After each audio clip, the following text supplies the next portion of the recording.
Hey everybody, this is Joel Topham with GMT Games, and I just got a package in the mail from GMT, and it's been a while since I've done a box opening video, but I've got Panzer and Panzer Expansion number 1 still in the shrink wrap, so let's go ahead and tear the shrink off and see what we've got here. Okay, so we've got the shrink wrap off, and let's look at what we've got in here. First thing that pops out at you is the cards, the data cards. So we can get this to focus on these.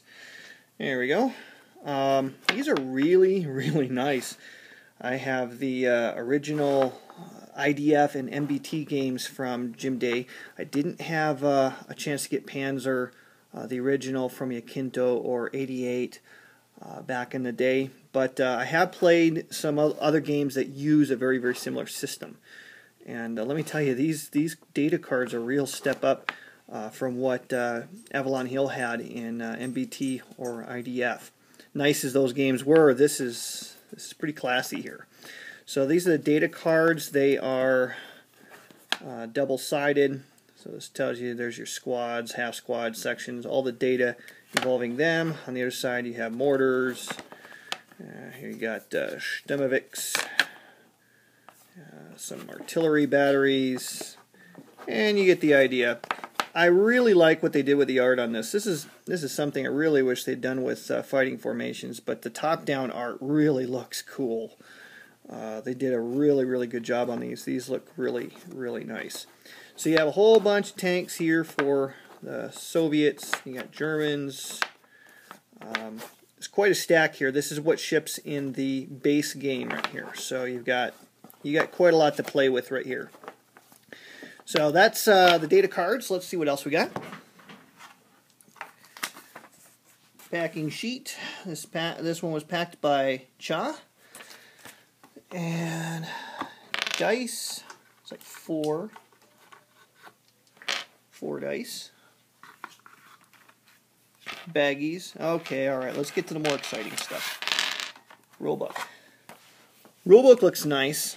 It's color, and it's fairly substantial, nicely illustrated. Sorry, I can't really get a good angle here.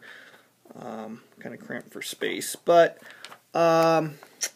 it's a color. It uses the gloss, and it's weighing in about 78 pages.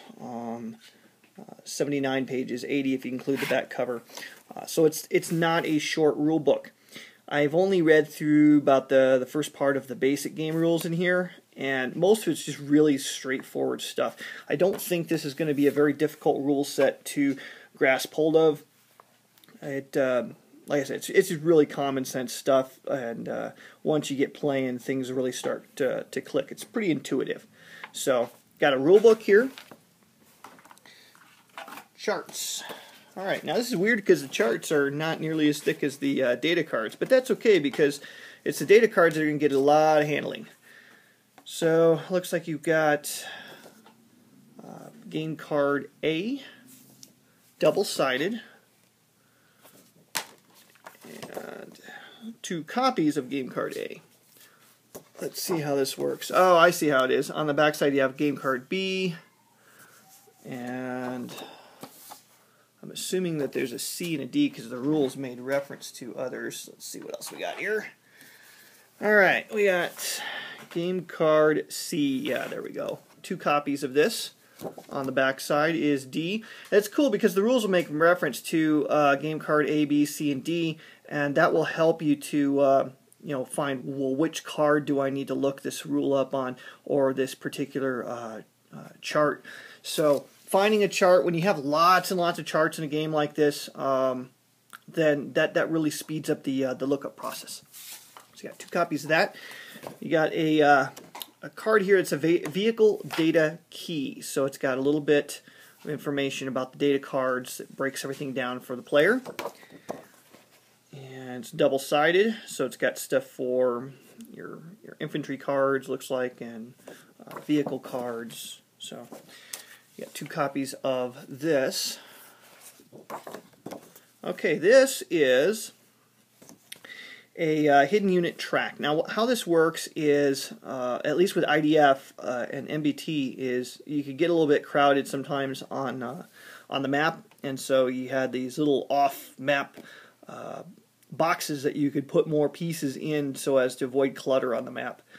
But this also has a space for hidden units, so not familiar with those rules yet, but sounds like there's some pretty cool fog of war in here. Looks like there's some more information here to how to read the data cards for aircraft on the back of that. Okay, we have another how to read data cards for towed weapons, and on the back another hidden unit track card. So very, very nice. The game comes with one map. It's 22 by 34 inches. It's paper, which is, you know, some people don't like the paper maps, other people do. I could go either way. I really don't care either way. But it's got a paper map. It's just one map for the base game, but it's a very large map, so there's lots of different things that you can do with it. Now the expansions, we'll do an expansion video here in just a moment, but in the expansions, there's supposed to be a lot more maps, so a lot more variety will come into play. So, but with the base game, I think that I think what you get here is going to be, it's going to be just fine to get you rolling. Let's see the counters. Still pulling more out of here. Okay. This is the last of the contents from the box. You got counter sheet 1 of 3. Again, really cool artwork. And the counters, the Germans and the Soviets, they're going to stand out really well. There's been other games where that didn't work so well. But looks like the printer's got this one right. And the colors are going to stand out nicely against one another. And the counters are not overburdened with data. That's what the data cards are for. Let's see, here's the next sheet. Sheet number 2 of 3. This is mostly markers, although there are some infantry unit pieces here. Great artwork on these. I mean, this is really nice. And these are thick counters, by the way, guys. This is not, I mean, these are the deluxe thick counters. Sheet number 3 of 3, more game markers. These are just status markers, turrets, so you can determine which side the hex side the turret is facing, bailouts, damage, brewed up. You got it. Double-sided, nice and thick. Nothing's pre-rounded, but that's okay. It gives us something to do. All right, playbook doesn't feel quite as thick. Yeah, it's about half the thickness of the rulebook. And inside here, again, it's the glossy. I prefer the semi-gloss myself, but this is okay. Glossy color rulebook. It's got some more rule information, scenarios, rules on how to set up the scenarios. Looks like the setup cards are inside the playbook, and they're pretty well illustrated. So setting up a scenario should be pretty easy to do. Sorry about the funky angle. I really just don't have space to make this work any better. But it's got information in here how to design your own scenarios, so you get a lot of value with this. I mean, once you add a few more maps to this, you're going to be able to do a lot of different things with this system. So, trying to figure out how many scenarios you have. You have a total of 10 scenarios in the base game. But again, there's ways that you can design your own scenarios. There's all kinds of data charts here at the back with the point value for each unit, so you can. Let me rotate the rulebook so you can see what I'm talking about. So you can see how many points a unit costs, and yeah, this will help you to make your own scenarios. Miniature users, I think, could easily convert this game because it's kind of based, as I understand it, around a miniature system. You really could use this with miniatures.